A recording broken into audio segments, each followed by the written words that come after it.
नमः शिवाय। शिवजी सदा सहाय। ओम नमः शिवाय। गुरुजी सदा सहाय। 14वां अध्याय। जलंधर की उत्पत्ति। शंभु तेज से हो गया जब दानव उत्पन्न, दुखी हुए सब देवगण, दानव हुई प्रसन्न।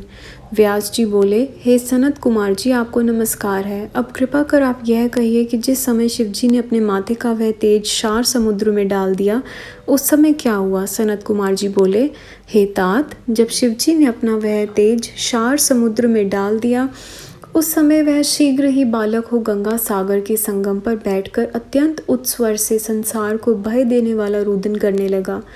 उसने रुदन से संसार व्याकुल हो गया। लोकपालों के भी मन में व्याकुलता हुई। अधिक कहने से क्या है, चराचर चलायमान हो गया। शंकर सुवन के रुदन से ब्रह्मांड व्याकुल हो गए। तब समस्त देवता और मुनि व्याकुल होकर लोक पितामह ब्रह्मा जी की शरण में गए। सबने मिलकर ब्रह्मा जी को प्रणाम किया और स्तुति की। फिर कहा, हे पितामह, यह तो बड़ा भयंकर समय उपस्थित हुआ है। हे महायोगिन, इसका नाश कीजिए। तब देवताओं की ऐसी बात सुनकर ब्रह्मा जी सत्यलोक से उत्तर कर समुद्र के तट पर उस बालक को देखने आए। समुद्र ने ब्रह्मा जी को आते देख उस बालक को उठा, उन्हें प्रणाम किया और पुनः उनकी गोद में दे दिया। तब विस्मित हो ब्रह्मा ने पूछा, हे सागर, तुम शीघ्र कहो कि यह बालक किसका है। समुद्र ने विनम्र शब्दों से कहा, हे भगवान, यह तो मैं नहीं जानता, किंतु मुझे इतना अवश्य ज्ञात है कि गंगा सागर के संगम से प्रकट हुआ है। अतएव हे जगत के गुरु, आप इस बालक के जात कर्मादिक संस्कार कीजिए, इसका जातक फल बताइए। सनत कुमार जी कहते हैं, इधर तो सागर ब्रह्मा जी से ऐसा कह रहा था, उधर सागर पुत्र ब्रह्मा जी के गले में हाथ डालकर बार बार उनका आकर्षण कर रहा था। फिर तो उसने जोर से ब्रह्मा जी को गला पकड़ा कि उससे पीड़ित हो उनके नेत्रों से आंसू टपकने लगे।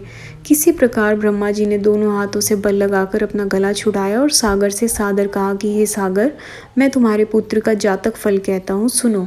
मेरे नेत्रों में से जो जल निकला है, इस कारण इसका नाम जलंधर होगा। यह उत्पन्न होते ही तरुण हो गया है। इससे सब शास्त्रों को पारगामी, महापराक्रमी, महाधीरजुवान, महायोद्धा और रण दुर्मद होगा। यह युद्ध में कार्तिकेय के समान धीर सर्व विजयी होगा। यह बालक सब दैत्याओं का अधिपति और विष्णु का जीतने वाला होगा तथा यह कहीं भी नहीं हारेगा। एक शंकर जी को छोड़ यह सबसे अवध्य होगा। जहाँ से उत्पन्न हुआ है फिर वहीं जाएगा।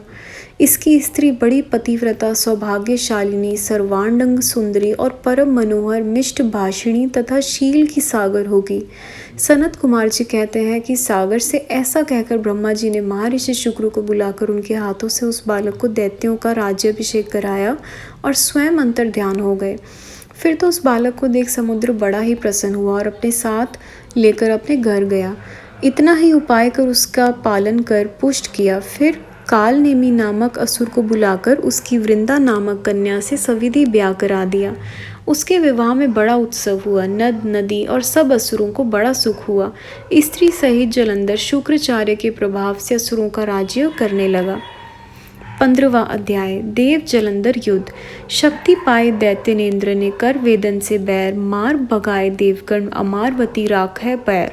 सनत कुमार जी बोले, एक समय जब समुद्र का पुत्र जलंधर अपनी स्त्री वृंदा सहित असुरों से सम्मानित हो सभा में बैठा था, तो परम कांतिमान भृगुजी वहां आ पहुंचे, जिनके तेज से सब दिशाएं प्रकाशित हो रही थी। तब गुरुजी को आया देख असुरों सहित सागर पुत्र ने उठकर बड़े आदर से उन्हें प्रणाम किया और तेजस्वी भृगुजी ने उन सबको आशीर्वाद दिया। फिर उनको एक दिव्य आसन पर बिठाकर वह दैत्य भी यथा स्थान बैठे और सागर पुत्र ने नम्रता से यह प्रश्न किया कि हे गुरुजी, राहु का शीर किसने काटा, यह आप हमें बताइए। इस पर शुक्राचार्य ने विरोचन पुत्र हिरण्यकश्यप और उसके धर्मात्मा पौत्र का परिचय देकर देवताओं और असुरों द्वारा समुद्र मंथन की संक्षेप में सब कथा कहकर यह बताया कि जब समुद्र ने अमृत निकाला तो उसे देव रूप ने राहु पीने चला। इस पर इंद्र के पक्षापति भगवान विष्णु ने ही राहु का शीर काटा है।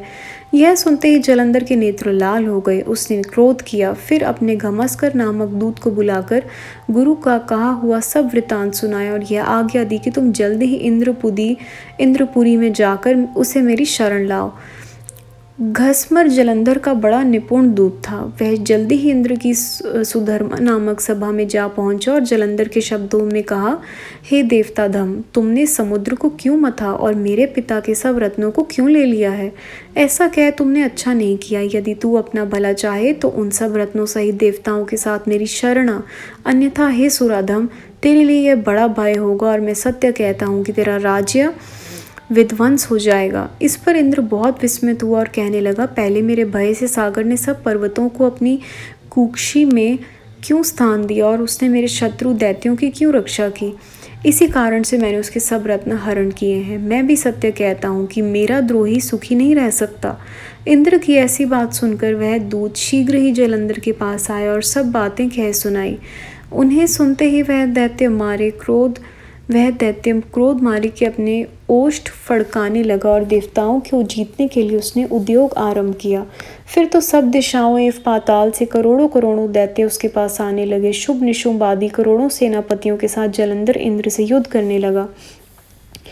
शीघ्र ही इंद्र के नंदन वन में उसने अपनी सेना उतार दी। वीरों की शंख ध्वनि और घोर गर्जन से इंद्रपुरी गूंज उठी। अमरावती छोड़ देवता उससे युद्ध करने लगे। भयानक मारकाट हुई। दोनों पक्षों के आचार्य अपने अपने दल के मृतकों को जलाने लगे। असुरों के गुरु आचार्य शुक्र अपनी मृत संजीवनी विद्या से और देव गुरु बृहस्पति द्रोणागिरी से औषधि लाकर जिलाते रहे। इस पर जलंधर ने अपने गुरु शुक्राचार्य से क्रुद्ध होकर कहा कि मेरे हाथ से मरे हुए देवता जी कैसे जाते हैं?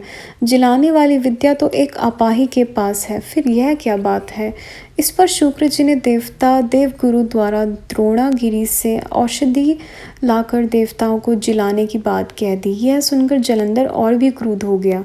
शुक्र जी ने कहा, क्रोध क्यों होते हो? यदि शक्ति हो तो द्रोणागिरी को उखाड़कर समुद्र में फेंक दो, तब मेरे कथन की सत्यता प्रमाणित हो जाएगी। इस पर क्रुद्ध जलंधर जल्दी ही द्रोण पर्वत के पास जा पहुंचा और परम वेग द्वारा अपनी भुजाओं से पकड़कर द्रोण को उठा समुद्र में फेंक दिया। यह भगवान शंकर का तेज था, इसमें जलंधर की कोई विचित्रता नहीं थी। पश्चात वह सागर पुत्र युधागण में आ बड़े वेग से देवताओं का संहार करने लगा। जब बृहस्पति जी औषधि लेने गए तो द्रोणाचल को उखड़ा हुआ शून्य पाया। वह भयभीत हो देवताओं के पास आए और कहा, युद्ध बंद कर दो, जलंधर को अब नहीं जीत सकोगे। पहले इंद्र ने जो शिव जी का अपमान किया था, यह उसी का फल है। यह सुन देवता युद्ध में जय की आशा त्याग अत्यंत ही व्याकुल हो इधर उधर भाग गए। सिंधु सूत निर्भय हो अमरावती में घुस गया। इंद्रादिक सब देवताओं ने गुफाओं की शरण ली। संगत जी, अध्याय यहाँ समाप्त होता है। गुरु जी, संगत जी, कुछ भी पढ़ने में कैसी भी कोई जाने में भूल हुई हो प्लीज़ माफ़ करिएगा। अगला अध्याय अगली वीडियो में। ओम नमः शिवाय। शिव जी सदा सहाय। ओम नमः शिवाय। गुरु जी सदा सहाय। Thank you Guru ji, thank you संगत जी।